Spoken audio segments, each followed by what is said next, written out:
से ना गुजरना पड़े, उसके लिए आज हम लोगों को कड़े कदम उठाने की जरूरत है, कड़े फैसले लेने की जरूरत है और सबसे ज्यादा जरूरत है तो सामाजिक एकता की। आज सबसे ज्यादा प्रहार हमारी एकता पे किया जा रहा है।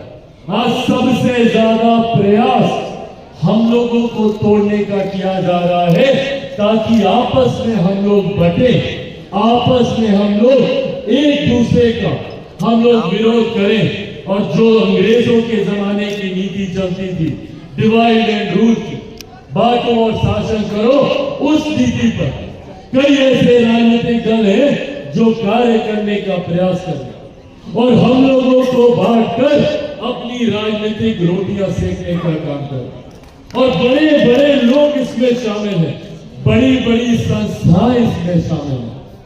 मुझे कहने में कोई गुरेज नहीं है, कई बार न्यायालय के द्वारा भी ऐसी टिप्पणी कर दी जाती है जो हम लोगों को बांटने की दिशा में लेके जाने का प्रयास करती है। साथियों, आज इस कार्यक्रम के माध्यम से यह आग्रह करने आया हूं आप लोगों से कि समाज में एकजुटता का होना बहुत जरूरी है। हम लोगों को जाति से उठकर जमात की बात करने की जरूरत है और जब तक हम लोग पूरी जमात की बात नहीं करेंगे, लोग षड्यंत्र रचकर हम लोगों को एक दूसरे से बांटते रहेंगे और जब हम ही लोगों में एकता नहीं रहेगी तो फिर काहे के हमारे हक, काहे का हमारा अधिकार, उसको चुटकी बजाते ये लोग छीनने का काम करें। मेरे नेता, मेरे पिता आदरणीय रामविलास पासवान जी जब तक जीवित थे, अपनी अंतिम सांस तक उन्होंने समाज की लड़ाई लड़ने का काम किया। उन्होंने किसी जाति की लड़ाई लड़ने का काम नहीं किया, पूरी जमात को उन्होंने एक साथ लेकर आगे बढ़ने का उन्होंने काम किया।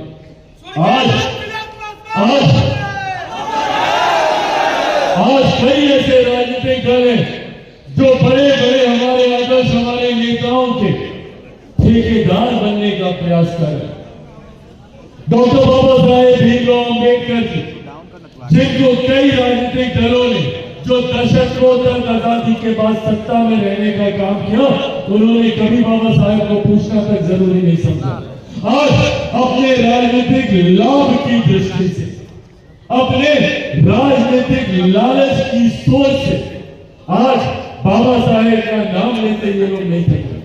मैं पूछना चाहता हूं कांग्रेस जैसी पार्टियों से जो आज डॉक्टर बाबा साहेब भीमराव अंबेडकर, अनुसूचित जाति, दलितों की बात करते ये लोग नहीं थक रहे, तो भैया क्यों डॉक्टर बाबा साहेब भीमराव अंबेडकर जी की एक तस्वीर तक इन्होंने भारत की संसद में लगाना जरूरी नहीं समझा। 47 में भारत आजाद हुआ और 89 तक डॉक्टर बाबा साहेब भीमराव अंबेडकर जी की एक प्रतिमा तक, एक तस्वीर तक भारत की संसद में लगी। आज मैं तीसरी बार का सांसद हूं, जिस संविधान की शपथ खाकर मैं उस संसद में जाता हूं, उसी संविधान के रचयिता, उसी संविधान के निर्माता की तस्वीर तक भारत की संसद में नहीं हो, इसकी मैं कल्पना भी नहीं कर सकता। पर यह हकीकत रहा एक परिवार के 3 सदस्यों की, 3 पीढ़ी की, कांग्रेस पार्टी से आने वाले उनके नेताओं के 3 पीढ़ियों की तस्वीर पार्लियामेंट के सेंट्रल हॉल में लगी हुई। पर डॉक्टर बाबा साहेब भीमराव अंबेडकर, जिन्होंने हमारे संविधान को बनाने का काम किया, जिन्होंने हम लोगों को हक, अधिकार, संवैधानिक अधिकार दिलाने का काम किया, उनकी तस्वीर भी नहीं। और ये लोग बात करेंगे, ये लोग बात करेंगे दलितों को, ये लोग बात करेंगे अनुसूचित जाति की, ये लोग बात करेंगे हम लोग के हक, अधिकार, सम्मान दिलाने की, जिन लोगों ने हमारे नेता बाबा साहेब तक को सम्मान देने का काम नहीं किया, उनको चुनाव हरवाने का काम किया। पहली बार देश में अगर किसी नेता ने डॉक्टर बाबा साहेब भीमराव अंबेडकर जी को सम्मान देने का काम किया, उनका तैल चित्र भारत की संसद में लगाने का काम किया, वो हमारे नेता आदरणीय रामविलास पासवान जी।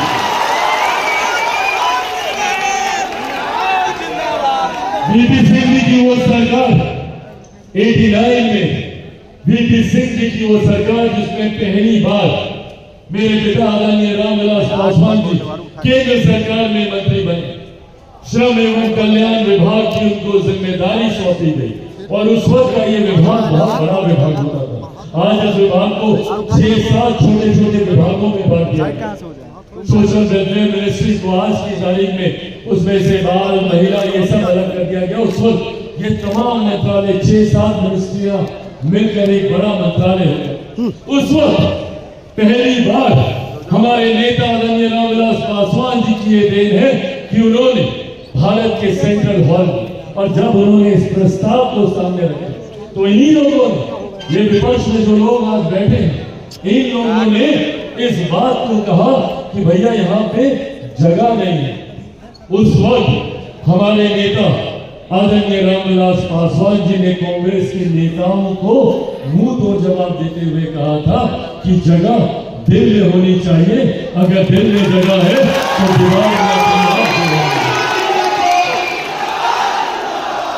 और आज भारत की संसद में सेंट्रल हॉल के अंदर सबसे ज्यादा प्रमुख बाबा साहेब की वो तस्वीर है। ये जानकारी आप लोग के साथ सिर्फ इस देश से साझा कर रहा हूं ताकि हम लोगों को ये पता होना चाहिए कि कौन सही मायनों में हमारे हकों के लिए, हमारे अधिकारों के लिए और सबसे ज्यादा महत्वपूर्ण हमारे समाज को सम्मान दिलाने के लिए किसने लड़ाई लड़ी और कौन आके यहाँ पे घड़ियाली आंसू बहाने का काम कर रहा है, झूठी बातें करने का काम कर रहा है। आज हम लोग गर्व से बोलते हैं भारत रत्न डॉक्टर बाबा साहेब भीमराव अम्बेडकर, बाबा साहब को भारत रत्न दिलवाने का काम हमारे नेता आदरणीय रामविलास पासवान जी ने किया। 14 अप्रैल को बाबा साहेब की हम लोग जयंती मनाने का काम करते हैं। उनके जयंती दिवस पर छुट्टी की घोषणा करवाने का काम हमारे नेता आदरणीय रामविलास पासवान जी ने किया। साथियों, आज बहुत आसान है, कई ऐसे राजनीतिक दलों के बात बात पर आकर बाबा साहेब की जयंती मनाना, बाबा साहेब का नाम लेना, उनके नाम पर हम लोगों को अपने साथ जोड़ने का काम करना, जबकि हकीकत है कि एक लंबे समय तक बाबा साहेब को आजादी के बाद की सरकारों ने पूछना तक जरूरी नहीं समझा। आज हमारे नेता की वजह से न सिर्फ बाबा साहेब को सम्मान देने का काम किया, बल्कि उनके जितने तीर्थस्थल, ऐसी जगहें जहां पे बाबा साहब का जन्म हुआ हो, मऊ हो या लंदन तक, जहां पर जाकर उन्होंने तालीम शिक्षा हासिल करने का काम किया, इन तमाम सालों को चिन्हित कर उसको राष्ट्रीय स्मारक का दर्जा दिलवाकर उनको विकसित करवाने का काम हमारे नेता आदरणीय रामविलास पासवान जी ने किया। साथियों, आज ये जानकारी आप लोग के साथ साझा करके आप लोगों को ये विश्वास दिलाना चाहता हूं कि मेरे नेता, मेरे पिता ने पूरा जीवन समर्पित किया ताकि हम लोगों की आने वाली पीढ़ी को उस भेदभाव से गुजरना ना पड़े जिस भेदभाव का शिकार मेरे पिताजी की पीढ़ी के लोग, मेरी पीढ़ी के लोग हुए, आप लोगों की पीढ़ी के लोग हो गए। आने वाली पीढ़ी कम से कम सर उठाकर, आंख से आंख मिलाकर आगे बढ़ने का काम कर सके, ऐसी व्यवस्था का निर्माण हम लोगों को करके जाना है, जिसमें महत्वपूर्ण योगदान हमारे पूर्वज कर चुके हैं। आज वो कम से कम हम लोगों को एक ऐसे स्थान, एक ऐसे मंच तक उन्होंने हम लोग को लाकर खड़ा किया जहां पर हम लोग अपनी आवाज को बुलंद कर सकते। नहीं तो याद कीजिए, समय का एक कालखंड वैसा भी था, एक और ऐसा भी था जब अनुसूचित जाति से आने वाले लोगों को गांव से बाहर रखा जाता था, उनकी कमर पर झाड़ू बांधा जाता था, गले में घंटी लगाई जाती थी कि अगर गांव में ये लोग आए तो खिड़की दरवाजे बंद कर दें। छूना तो बहुत दूर की बात है, देखना तक पाप माना जाता था। उस परिस्थितियों से जूझते हुए हमारे नेता, हमारे पूर्वज हम लोग को यहां तक लेकर आए, पर अब इसको एक अंतिम पड़ाव तक हम लोगों को लेकर जाना है। आज भी अफसोस इस बात का होता है कि ये भेदभाव गाहे बगाहे आज भी हम लोग को अनुभव करना पड़ता है। गांव की परिस्थितियां तो भूल ही जाए, जिसमें हम लोग को आए दिन ऐसी भेदभाव वाली सोच का सामना करना पड़ता है। बड़े स्तर कई ऐसे मुख्यमंत्री उदाहरण रहे, हम लोगों के राज्य के भी मुख्यमंत्री रहे, जिन्होंने मंदिर में प्रवेश किया तो उस मंदिर को गंगा जल से धुलवाने का काम किया। आज भी हम लोगों को ऐसे उदाहरण मिलते हैं कि एक आईपीएस ऑफिसर अपनी बारात निकालने के लिए सुरक्षा की मांग करता है। आज भी समाज में ऐसे उदाहरण है जहां पर एक दलित युवक को घोड़ी पे चढ़ने से रोका जाता है, एक दलित परिवार को मंदिर में जाने से रोका जाता है। आज हम लोग उस भेदभाव का शिकार हैं। और उसके बाद समाज में कुछ लोग हम लोगों को बांटने की बात करते हैं। बात की जाती है क्रीमी लेयर को लाने की, बात की जाती है हम लोगों को जातियों में बांटने की, जबकि आज की तारीख में भी पहले तो हम लोगों को ये बात समझनी जरूरी है कि क्या है अनुसूचित जाति, कौन है अनुसूचित जाति में आने वाले लोग। कई बार कुछ लोग जो टिप्पणी कर देते हैं कि इनको क्रीमी लेयर में ले आना चाहिए। हम लोगों के साथ भेदभाव का आधार शैक्षणिक या आर्थिक नहीं रहा, ये समझने की जरूरत है हम लोग। और कुछ लोग जो नए नए आए हैं जिनको ये समझ में नहीं आता कि हम लोग किस संघर्ष के दौर से गुजरे हैं, ये उन लोगों को जानने की जरूरत है कि कौन है ये अनुसूचित जाति के लोग, क्या है ये शेड्यूल कास्ट। ये वो जातियां हैं जिनको संविधान में शेड्यूल किया गया, जिनको लिस्ट किया गया, जिनके नाम लिखे गए इन जातियों के हमारे संविधान में, जो कभी ना कभी समय के किसी न किसी दौर में छुआछूत का शिकार रहे, अनटचेबिलिटी का शिकार रहे, जिनको देखना छूना पाप माना जाता था। उन जातियों को चिन्हित कर हमारे संविधान में अंकित किया गया और इन जातियों को अनुसूचित जाति कहलाया। इसी तरीके से अनुसूचित जनजाति भी है, जिनमें ऐसी जातियों के नाम को जोड़ा गया जिनकी वेशभूषा, बोलचाल, रहन सहन जनजातीय ट्राइबल कैरेक्टरिस्टिक जिनके रहे हैं, जिनका अलग बोलना, अलग रहना, अलग परंपराएं, अलग भाषाएं नहीं हो, उनको जनजाति में उनको डाला गया। पर जिनको अनुसूचित जाति में डाला गया उनका आधार सिर्फ और सिर्फ छुआछूत रहा, अनटचेबिलिटी रही। तो जो लोग कभी ना कभी क्रीमी लेयर का जिक्र करते हैं, वो लोग बताए ना कि अनुसूचित जाति में कौन सी ऐसी जाति है जो आज की तारीख में भी छुआछूत की शिकार नहीं होती हो? कौन सी ऐसी जाति है जो आज कहीं पर भी चली जाए और उसको समानता का अधिकार मिलता हो? हकीकत है कि आज भी हम लोगों के साथ भेदभाव किया जाता है क्योंकि इसका आधार छुआछूत है। भले आप आर्थिक तौर पे कितने भी सक्षम हो जाए, भले आप शैक्षणिक तौर पे कितने भी सक्षम हो जाए, शिक्षा की बात करें तो बाबा साहब से पढ़ा लिखा और कौन, कितनी डिग्रियां थी इनके पास, नाम लेते लेते पन्ना खत्म हो जाता, उसके बावजूद भी ये भेदभाव उनके साथ हुआ। और आज भी अगर आप सामाजिक तौर पे बोले तो एक मुख्यमंत्री का पद से बड़ा और कौन सा पद, अगर तब उनके साथ भेदभाव हो तो ये दर्शाता है कि आज भी कुछ ऐसे लोग हैं जिनकी मानसिकता समाज में भेदभाव की, और जब तक इस सोच को पूर्ण रूप में कोई समाप्त नहीं करता, तब तक जो लोग ये बात करते हैं, इस सोच तक का हम लोगों को मजबूती से विरोध करने की जरूरत है, जो हम लोगों में बंटवारे की भावना लेकर आने का प्रयास करते। और आज यही आग्रह करने आप लोगों के बीच आया है। साथियों, मुझे आप लोगों को ये कहने बताने की जरूरत नहीं है, ये वादा मेरा मेरे समाज के लोगों के साथ है, और उससे बड़ा ये वादा मेरा मेरे पिता के साथ है, जिनको मैंने ये वादा दिया है कि उनके हर अधूरे सपने को उनका बेटा पूरा करेगा। ये वादा मैं उनका है।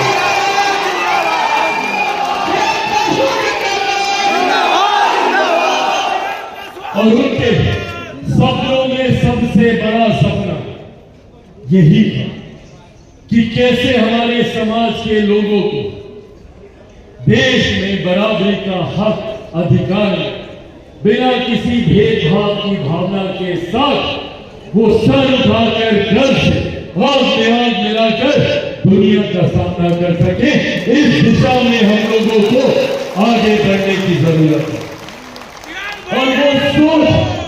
और वो सोच हम ही से शुरू हो। सबसे पहले तो अपने मन से हम लोग को इस बात को हटाने की जरूरत है कि अनुसूचित जाति से आने वाला कोई भी व्यक्ति कमजोर है। हमें इतनी ताकत है कि देश को दुनिया से हम आग जलाकर बात कर सकते हैं। हाँ, चिराग पासवान कौन है भैया? आप ही लोगों में से आया हुआ एक लड़का है। और देश का दुनिया का कोई आदमी नहीं है जिससे चिराग पासवान आग से आग जलाकर बात ना करे। दुनिया में कोई ऐसा देश नहीं है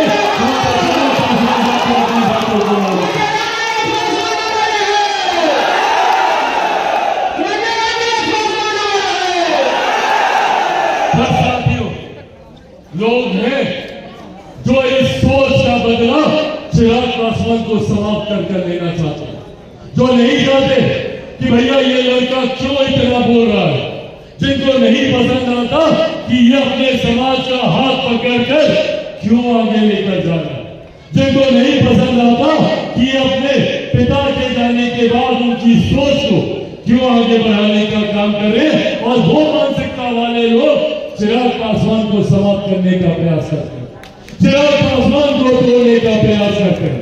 पर आज पूरा आप लोग के सामने इस बात को कहूंगा कि जो लोग सोचते हैं कि इन बातों से चिराग पासवान टूट जाएगा, घबरा जाएगा, वो लोग भूल जाते हैं कि चिराग पासवान शेर का बेटा है, वो पासवान का बेटा है।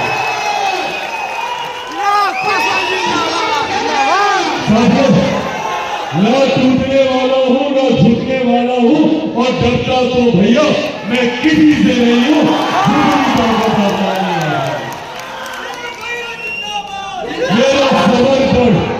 मेरा समर्पण समाज के उस वर्ग के प्रति है जो आजादी के 75 साल के बाद भी मुख्य धारा के साथ नहीं जुड़ पाया।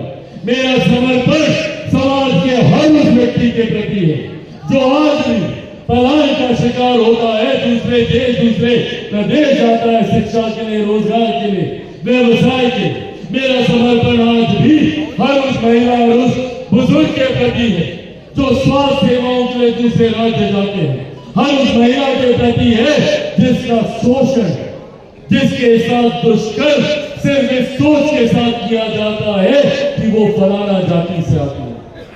और जब तक इस व्यवस्था को पूरी तरीके से नहीं बदल दूंगा तब तक मैं भी चैन की सांस नहीं लूंगा। ये वादा आप लोगों से करके पर ऐसे में साथियों जरूरत है मुझे आप सबके साथ और आप सबके माध्यम से समाज के हर व्यक्ति के साथ ही जिन्होंने मेरे पिता पर विश्वास किया। मैं चाहता हूं कि जो लोग झूठ बोलने का काम करते हैं उस झूठ को हम लोग पर्दाफाश करें। साथियों, चुनाव आते हैं, बड़ी बड़ी झूठी बातें विपक्ष के द्वारा की जाती है। चुनाव के वक्त क्या क्या कहा गया था? आरक्षण को समाप्त कर